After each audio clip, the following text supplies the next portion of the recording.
Alright everyone, and welcome back to Vettel Career.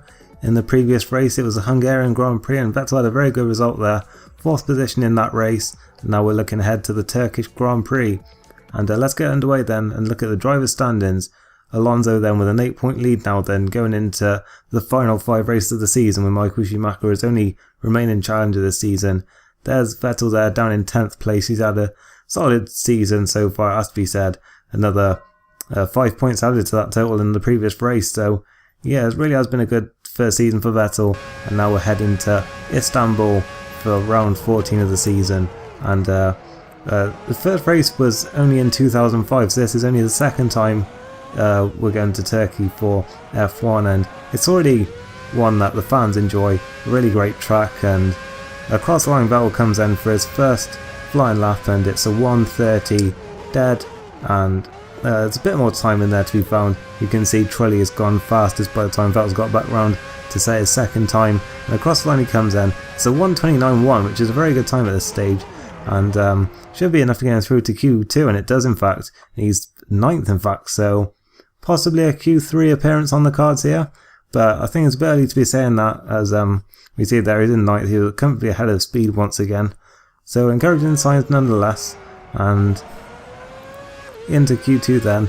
Here's Vettel on his first flying lap of the second session. Across the line he comes in. It's a 1:29.2, which isn't quite as fast as Q1 time, so he'll be looking to find a little bit more time somewhere, as on his next lap he comes across the line, and he's actually slower by only 200ths of a second. But yeah, you can see that it was quite a frustrating session in the end for Vettel. As you can see, head round this infamous turn 8 corner, and you have to nail all 4 apexes here, but he just takes too much curb on the last one. He's sliding off in the runoff area, and of course his time gets penalised for that. And I mean, the lap was already gone anyway without that penalty, but still, yeah, it really was a frustrating session for Vettel. You can see he's down in 11th place, but here are, this is his last chance to get a flying lap in, so he's hardly got any fuel left, but he does improve. In fact, he goes another 200 slower. It's weird how his times were so close together, and for some reason he couldn't improve on that first time, which in itself is slower than the Q1 time, which is, it's a bit unusual really, but there we go. Vettel in 12th place, which is pretty good for him still. He can do something from there, no doubt about it. And yeah, we're going to go to the grid now then. And there's one Montoya then who took pole from McLaren. I don't think he's actually had a pole position so far this season. I might be wrong about that, I'm not sure. And there's the 2 title contenders in 2nd and 3rd with Schumacher ahead of Alonso. Then it's the pole sitter and race winner from last time out, Trulli in 4th. With looking further down there, we can see the teammates of the championship rivals once again down the grid, with Massa and Fisichella at 8th and 10th respectively. It's an all German 6th row then with Schumacher and Vettel. Looking further down, you can see Coulthard having quite an uncharacteristically bad qualifying 16th, and down the back it's the usual guys you see down there, the Midlands on row 10 and Super Guri on row 11. So now we're just getting ready for the start.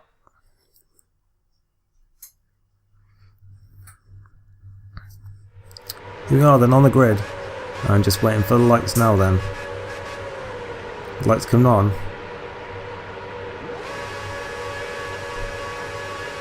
And away they go then in Turkey, and it's been a good start from Vettel once again. He's got power for Schumacher. Looks like he may have a look at Fisichella on the inside into turn 1, and it looks like he has actually got through on him then, so a good start from Vettel. It looks like Fisichella has actually been pushed back quite a bit there, so Vettel with a good start and up into 10th place already, and yeah, into these turn 3 or 4, whichever one it is, and he's looking at Barrichello and Massa. He just has to be a bit careful though.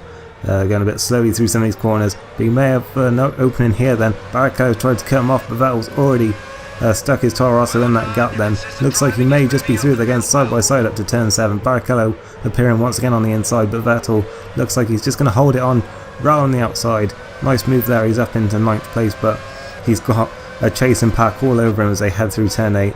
He has to get this just right, because look at them, they're all just waiting to pounce on any kind of mistake, but Vettel's held his ground very nicely there. He's up into 9th place at the end of the first lap, which is a good start from him. We're going to get on to the second lap. We can see Vettel with a nice little gap there over Barrichello. He's still trying to keep close to Massa up ahead of him. There's an oil flag though, and that's Jenson Button then, who's out of the race. So yeah, Button's race over already then, and he does seem to have a fair few engine failures this season, I've noticed.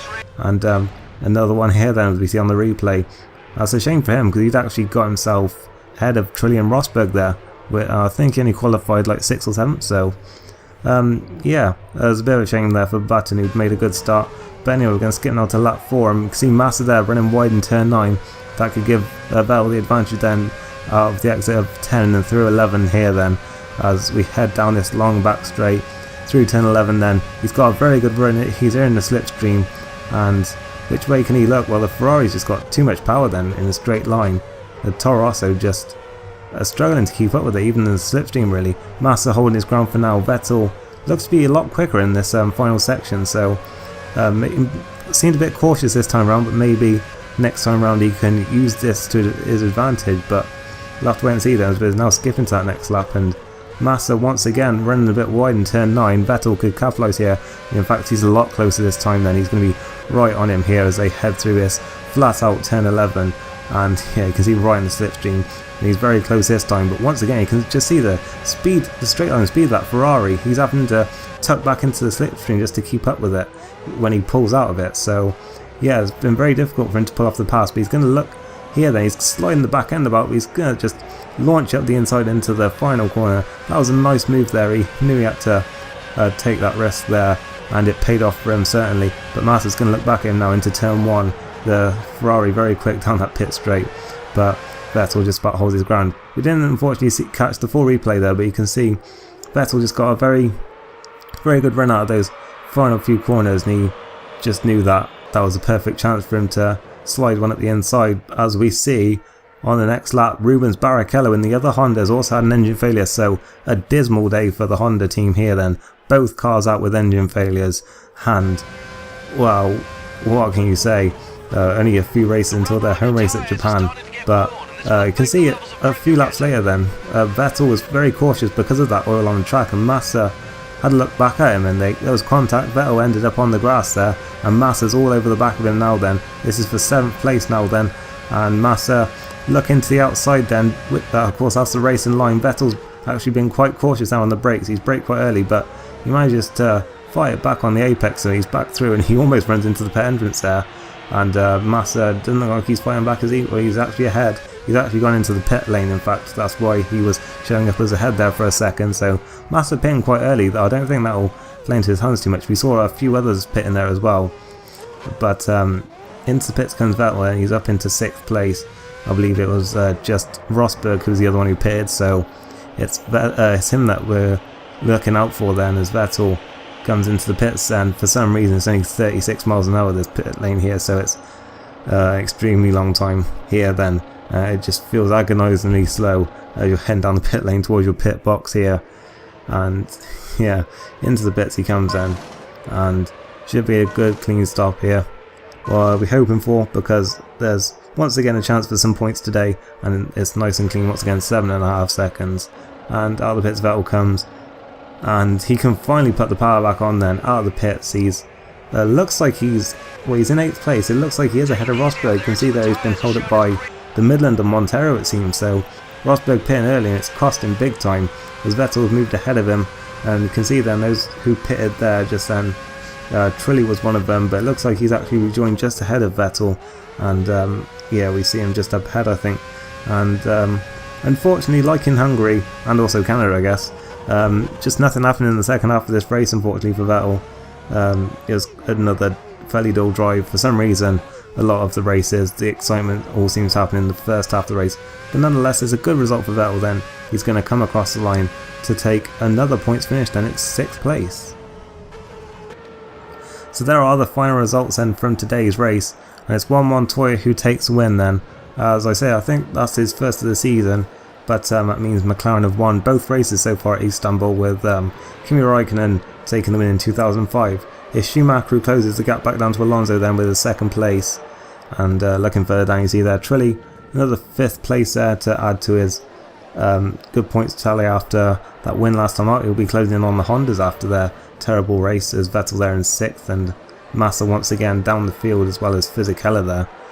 Looking further down then, we see Webber there in 12th, Heidfeld 13th, Speed there, another solid drive from him, 14th.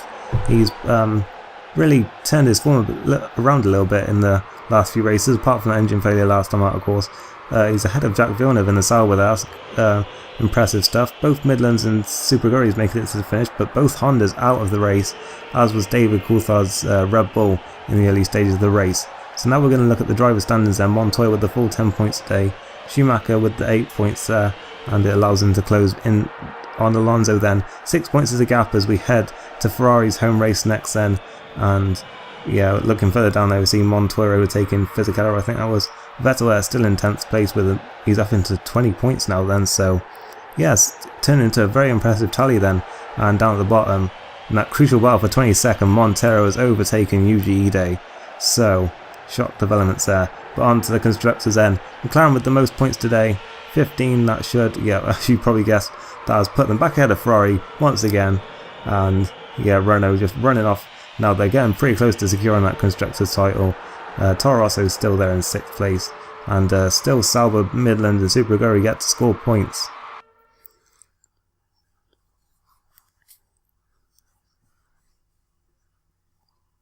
Back in the motorhome then, and emails, copy and paste. I think that's literally even a copy and paste of the previous race, so that's how lazy they're getting with the emails now. They've literally sent the same one for 2 straight races. But yeah, we're going to skip time now then, and it is the Italian Grand Prix. Can McLaren repeat their form? They of course won this race last year as well. But if you enjoyed this race, then make sure you leave a like, and I'll see you next time for Monza. Thanks for watching, and goodbye.